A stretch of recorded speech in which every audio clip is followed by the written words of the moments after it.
등기부 취득시효가 완성된 병은 유효하게 소유권을 취득하고, 이 갑은 야, 그 땅 그거 원래 내 땅이었어. 근데 을이 그렇게 무단으로 해가지고 너한테 넘기고 지금 이렇게까지 된 거야. 그러니까 땅 내놔라고 할 수가 없죠. 자, 문제 볼게요. 갑은 병의 등기부 취득시효가 완성되어 그냥 나오네요. 네. 그래서 반환받기 어렵다고 판단하고, 을이 병으로부터 받은 매매대금 1억 원에 대해서 부당이득 반환을 청구했다. 기각돼야죠. 네. 이걸 이제 일반인의 관점에서 일감적으로 생각하면 안 됩니다. 안 되는 이유가 있죠. 지금 이거 자체가 위조해서 한 거는, 이거는 원인 무효의 등기고, 이렇게 해서 아무런 손해를 미친 게 없다. 다만, 이로 인해서 등기부 취득시효가 완성됨으로써 병이 취득하게 된 거는 법률 규정에 의한, 등기부 취득시효 245조 2항 법률 규정에 의해서 한 거죠. 법률 행위에 의해서 한 게 아니에요. 법률 규정에 의해서 이거는 병이 취득한 것일 뿐, 이거랑은 관련이 없다. 그렇기 때문에 부당이득을 청구할 수 없습니다. 부당이득이 아니라 이겁니다. 네. 자, 그럼 갑은 어떻게 해야 되냐? 뭐 여기서는 그냥 이거에 대한 논점만 쓰면 되지만, 네, 지금 제가 간단히 설명했지만 이걸 이제 길게 풀어서 15점 분량으로 써줘야죠. 갑은 이 손해배상 청구를 해야죠. 네, 을이 이렇게 위조해가지고 이렇게 해가지고 병한테 팔아먹지 않았으면은 등기부 취득시효가 완성될 일이 없었기 때문에, 네, 그렇게 해서 불법행위로 을의 불법행위, 무단으로 이렇게 위조했다는 불법행위로 인해서 이거에 대해서 이제 내가 땅을 날리게 됐다는 거에 대해서 손해배상을 청구해야 됩니다. 그거나 같은 게 아니냐라고 할 수 있는데, 그렇지가 않죠. 적용되는 법리가 다르기 때문에 불법행위로 을한테 청구하면 인정받지만, 이게 부당이득이라고 해가지고 을한테 1억 원 돌려도 하고 청구하면 이거는 못 받습니다. 부당이득으로는. 그러니까 이게 법의 세계죠. 네, 이 민법의 세계죠, 이게. 네, 여튼 그렇다는 거. 390조, 750조도 둘 다 선택적 병합으로 선택적으로 이렇게 청구할 수 있지만, 뭐 예를 들면 불법행위로는 인정을 못 받아도 채무불이행으로 하면은 인정받고, 이런 경우가 있죠. 네, 입증 책임도 다르고요. 불법행위는 상대방의 불법행위를 내가 입증해야 되고, 채무불이행은 채무불이행 사실만 내가 주장하면 상대방이 그거를 이제 기책사유가 없음을 주장해야 되죠. 입증 책임의 그 범위가, 그 증명 책임의 그 주장 증명자가 달라지기 때문에 그런 게 있습니다. 이 법의 세계죠, 이게.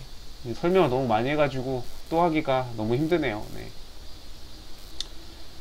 때문에 부당이득은 성립하지 않는다.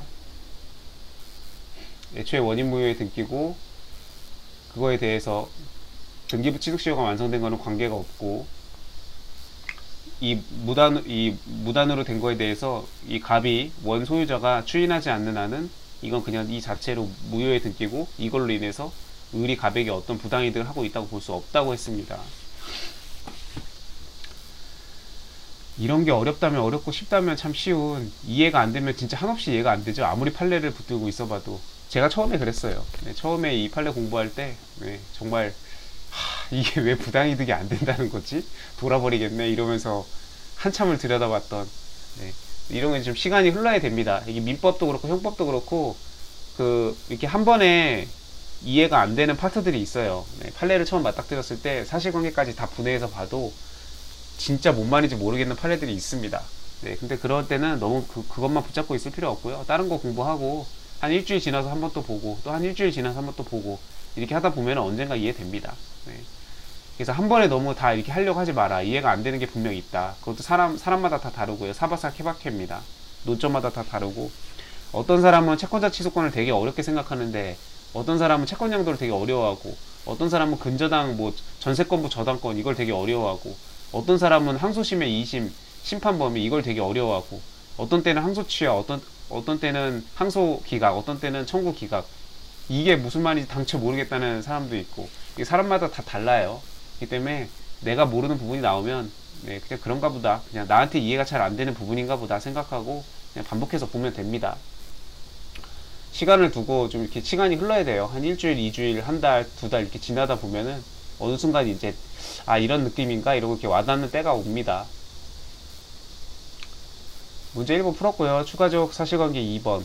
갑과 정은 갑이 사망할 경우 갑의 모든 재산 아내인 정에게 준다 하고, 증여 계약서를 작성했네요. 네, 이제 서면에 의하지 아니한 증여는 해제가 가능한데, 그럼 이렇게 서면을 작성했으면 해제를 이제 영영 못하는 것이냐, 그거에 대한 문제죠. 갑은 위와 같은 증여계약을 체결한 후 마음이 변하여 이 계약을 일방적으로 해제하고 싶대요. 처리하고 싶대요. 이거 어떻게 할 거냐. 일단 그 562조 뭐 사인 증여에 준용한다. 정확한 게 조문을 잠깐 찾아볼게요. 사인 증여, 증여자의 사망으로 인하여 효력이 생길 증여에는 사인 증여죠. 유증에 관한 규정을 준용한다. 그리고 1108조에 있죠. 유증의 철회에 관한 규정도 사인 증여에 준용할 수 있다. 유증은 일방적인 단독 행위고 사인 증여는 계약인데 계약이라는 이유만으로 유증의 철회에 관한 규정이 준용되지 않는다고 볼 것은 아니다. 그 판례가 있죠. 네, 그래서 조문하고 562조, 1108조, 그 다음에 유증과 사인 증여를 이렇게 같이 그 의미들을 설시해 주면서 간단하게 조문 판례 적는 내용이었습니다. 알고 있는지. 그리고 그냥 상식적으로도 증여계약서를 작성했다는 이유만으로 이걸 영영 해제를 못하게 하면 증여자한테 너무 불리하죠. 마음이 바뀔 수 있잖아요. 그래서 판례에서도 그 증여자의 최종적인 의사를 존중할 필요가 있다. 그런 단어들이 나오죠. 네, 그런 판례들 그 내용 기억한 대로 준비한 대로 적어주면 됩니다. 그리고 추가적 관계 3은 이거 좀 띄어쓰기를 좀 할게요. 이거 아까 이제 그 갑은 정하고 뭐 혼인을 했다고 그랬나요? 네, 혼인 전 자녀 A를 출산한 사실이 있음을 알게 되었답니다. 그러니까 결혼 당시에는 몰랐는데 나중에 결혼하고 나서 알았나봐요. 내 배우자가 전에 출산한 적이 있다는 거를. 근데 그게 무슨 내용인가 들여다보니까 청소년 시절에 성폭력 범죄 피해를 입어가지고 이렇게 출산 경험이 있었습니다. 네, 그러니까 뭐 어쩔 수 없었던 상황이었죠. 네, 좀 불가피한 상황이었던 것 같아요. 안타까운 상황이죠. 곧바로 입양 보냈고 단절되어서 더 이상의 게 없었습니다. 이렇게 했을 때 이거를 고지할 의무가 있느냐. 이제 이거를 법원이 이거 좀 너무 가혹하죠. 이 사람은 지금 범죄의 피해자잖아요. 네.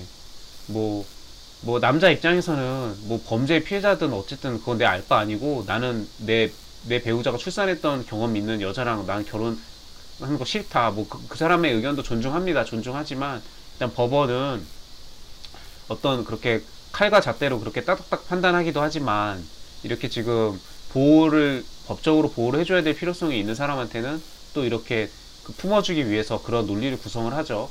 그래서 법원 판례를 보면 말이 길어요. 말이 좀 긴데 결론은 여러 가지를 이제 고려해서 판단을 할 건데 너무 이 사람이 안 됐다. 이 지금 청소년 시절에 범죄 피해를 입어가지고 지금 강간의 피해를 입었겠죠.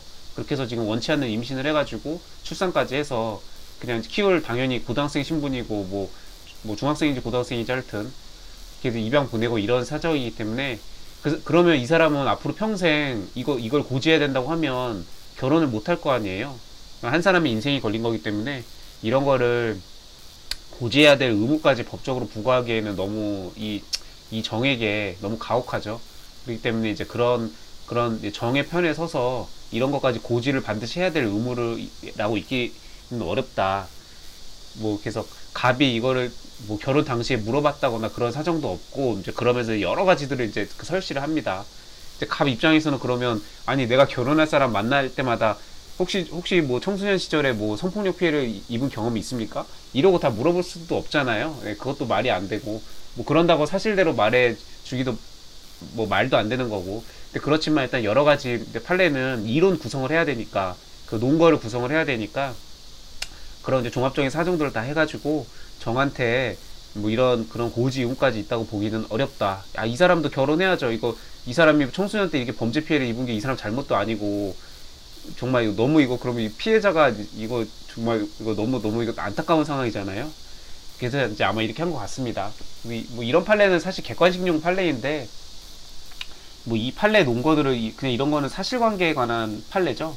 그냥 판례가 두 가지로 나뉘는데 법리를 따지는 조곤조곤 따지는 그런 판례가 있고 그냥 그 해당 사안에서 그게 형법이든 민법이든 사실관계를 따져가지고 이제 그거에 대해서 논지를 전개하는 거기 때문에 이런 것들은 사실 2차 시험에 낼 만한 판례는 아니죠.